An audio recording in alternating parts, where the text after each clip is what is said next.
Selamat bertemu kembali pada perkuliahan dengan YouTube. Pada sesi ini saya akan menjelaskan beberapa hal yang terpenting dari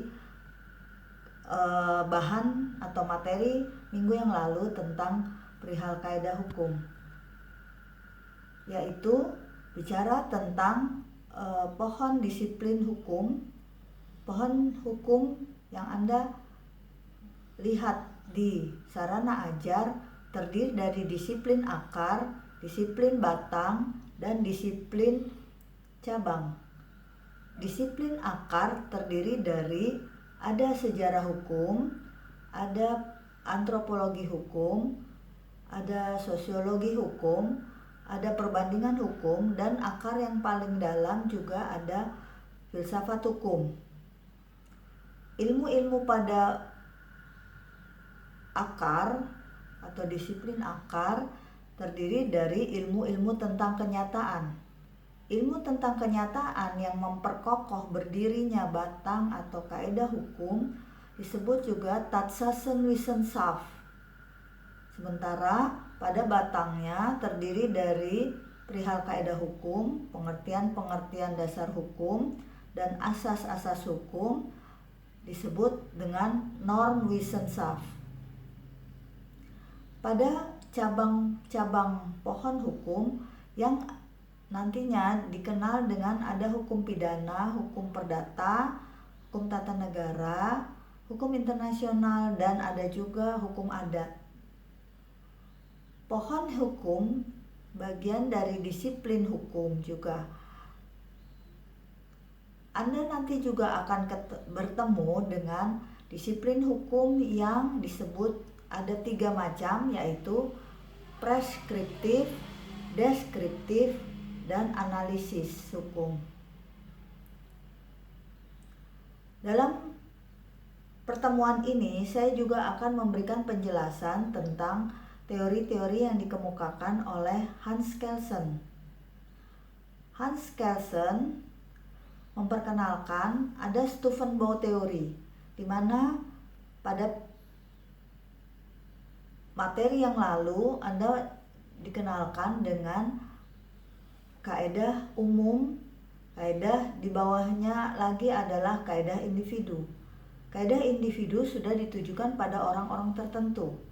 Di atas kaidah individu ada kaidah umum yang masih ditujukan pada masyarakat umum. Di atas kaidah umum adalah kaidah konstitusi. Menurut Kelsen, kaidah-kaidah tersebut tidak boleh bertentangan dari kaidah individu kepada kaidah umum dan kaidah umum kepada kaidah konstitusi. Di Indonesia, kaidah konstitusi contohnya adalah Undang-Undang Dasar. Kaidah umum di Indonesia contohnya adalah undang-undang atau peraturan-peraturan yang lain yang ditujukan pada masyarakat umum.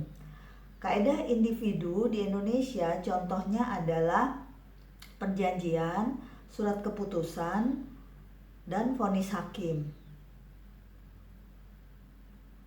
Kita perkenalkan juga teori Hans Kelsen yang lain, yaitu the pure theory of law, di mana menurut Kelsen itu hukum tidak boleh dicampur adukan atau tidak boleh dipengaruhi oleh ilmu-ilmu yang lain atau ilmu-ilmu tentang kenyataan. Tapi Anda boleh menyanggah bahwa teori tersebut sudah tidak berlaku karena bicara disiplin hukum, kaidah hukum itu dipengaruhi oleh akar-akarnya atau ilmu-ilmu kenyataan yang ada di bawahnya. Melanjutkan untuk teori-teori yang lain, yaitu ada pertentangan antara Lohmann dengan Terhar. Lohmann menyatakan bahwa kaidah umum akan terbentuk lebih dahulu baru diikuti oleh kaidah individu. sebaliknya Terhar menyatakan bisa dinyatakan dari kaedah individu baru membentuk kaedah umum, atau sebaliknya kaedah umum lebih dulu dan baru membentuk kaedah individu. Terhar juga punya pendapat yang lain bahwa kaedah umum dan kaedah individu bisa berjalan bersamaan. Itu yang dinyatakan dalam teori Terhar dan pendapat Lohmann tentang pernyataan kaedah hukum. Demikian teori-teori yang kami ungkapkan melengkapi perkuliahan YouTube yang lalu. Terima kasih.